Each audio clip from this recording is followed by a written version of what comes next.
I'm Dr. Ryan DeBell from Move It Fix. This is Move It Fix Monday. In this video, we're going to look at an exercise that is often called a hip airplane.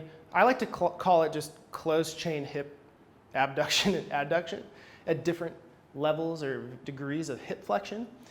So there's a progression to doing this, and the ability to control your hip and your pelvis in these different positions. Think of the application to running. If you can't stabilize your pelvis, or jumping, like if you're going to go here and jump up, you want to be able to stabilize around your hip joint.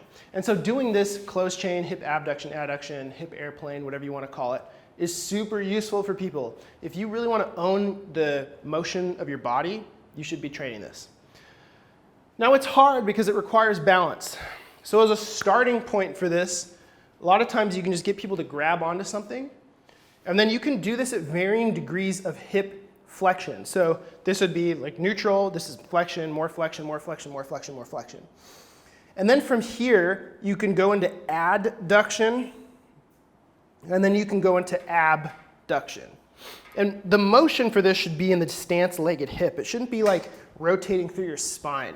So I'll use this external support as a way to teach people how to do this, and then do it at different degrees of flexion. And eventually you can wean yourself off, and then you could just do this.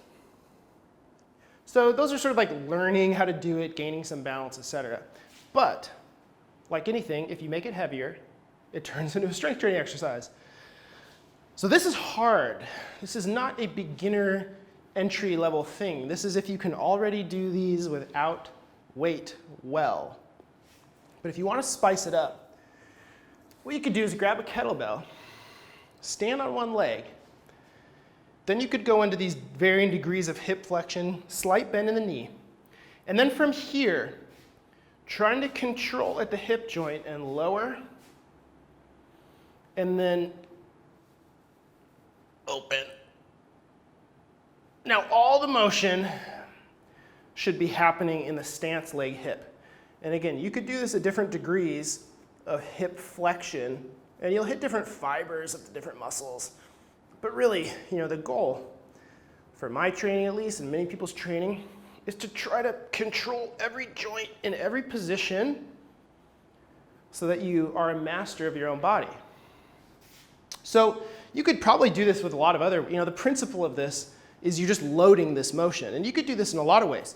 You could probably attach a band over here, and then you could do it, right? So you see how the band would lengthen. The trick is when you're loading it with this arm, you have to not do this, right? You have to relax your shoulder. So actually your shoulder joint's gonna go into a little bit of adduction, and then here it's more neutral, so you're actually moving this hip and this shoulder joint as you're doing it. But those should be the only joints that are really moving. And again, this is a more advanced exercise for people who can already do it with no weight, without holding on to anything. And then you can load it up, because we should always be trying to grow and challenge our body and find new things that we can do and challenge different joint positions so that we truly can really control all the different joints in our body in all angles without load, balance, etc. All great things. So that's a cool new exercise you guys could try. A little bit of a challenge to hip airplane or closed chain hip abduction, abduction. That's what I got for you guys this week on Move It Fix Monday. Hey, if you enjoyed this video, please subscribe to the YouTube channel. And you can also find the podcast, Move It Fix podcast, on Spotify, iTunes, etc. if you like podcasts. And you can also find me on Instagram at Move It Fix. I'll see you guys next week.